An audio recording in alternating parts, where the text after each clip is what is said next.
Hello friends, welcome to my channel. మహాదేవయ్యకు దొరికిపోయిన సత్య క్రిష్ ఇదంతా అలా జరిగిందో మనం ఈ వీడియో తెలుసుకుందాం.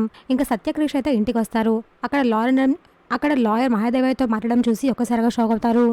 ఇదేంటి బోండం ఎక్కడున్నాడు, ఏం మాట్లాడుతున్నాడు నాన్నతో అని క్రిష్ అంటూ ఉంటాడు. నువ్వు మహాదేవయ్య కొడుకు అని తెలిసి నిజం చెప్పడానికి వచ్చాడో ఏమో అని సత్య అంటుంది. ఇప్పుడు ఎలా ఏం చేయాలి అని అంటుంది. ఏముంది చేయడానికి, అంతా అయిపోయాక నేనైతే లోపలికి రాను, బయటికి వెళ్ళిపోతాను అని వెళ్ళిపోతుంటాడు క్రిష్. ఇంతలో అది చూసిన మహాదేవయ్య, రై క్రిష్, ఇక్కడ దాకా వచ్చి ఎక్కడికి వెళ్ళిపోతున్నావా, ఇంట్లోకి రా అని పిలుస్తాడు. నాన్న వస్తున్నా అని క్రిష్ అంటాడు. ఇంకా మహాదేవయ్య అలా అనేసరికి లాయర్ వాళ్ళిద్దరిని చూస్తారు. క్రిష్ సత్యాన్ని చూసి లాయర్ షాక్ అవుతారు. ఏంటి, వీళ్ళు మహాదేవయ్య కొడుకు కోడలా, వీళ్ళెందుకు విడాకులకు అప్లై చేశారు, ఈ విషయం మహాదేవయ్యకి తెలిస్తే ఇంకేమైనా ఉందా అని లాయర్ టెన్షన్ పడుతూ ఉంటాడు. రా పిలుస్తుంటే అక్కడ ఉండిపోయావే, రండి అని మహాదేవయ్య గట్టిగా అరుస్తాడు. వస్తున్నాను నాన్న, వస్తున్నా అని సత్యతో మాట్లాడుతూ ఉంటాడు క్రిష్. పదండి వెళ్దాం, ఇంకా చేసేదేమీ లేదు అని సత్య అంటుంది. అదే నేను కూడా ఆలోచిస్తున్నాను, పద అని క్రిష్ అంటాడు. చూసాక ఫ్రెండ్స్, మరేం జరగబోతుందో. ఇలాంటి జెన్యూన్ అప్డేట్స్ కోసం మా వీడియోకి లైక్ చేసి ఛానల్ని సబ్స్క్రైబ్ చేసుకోండి.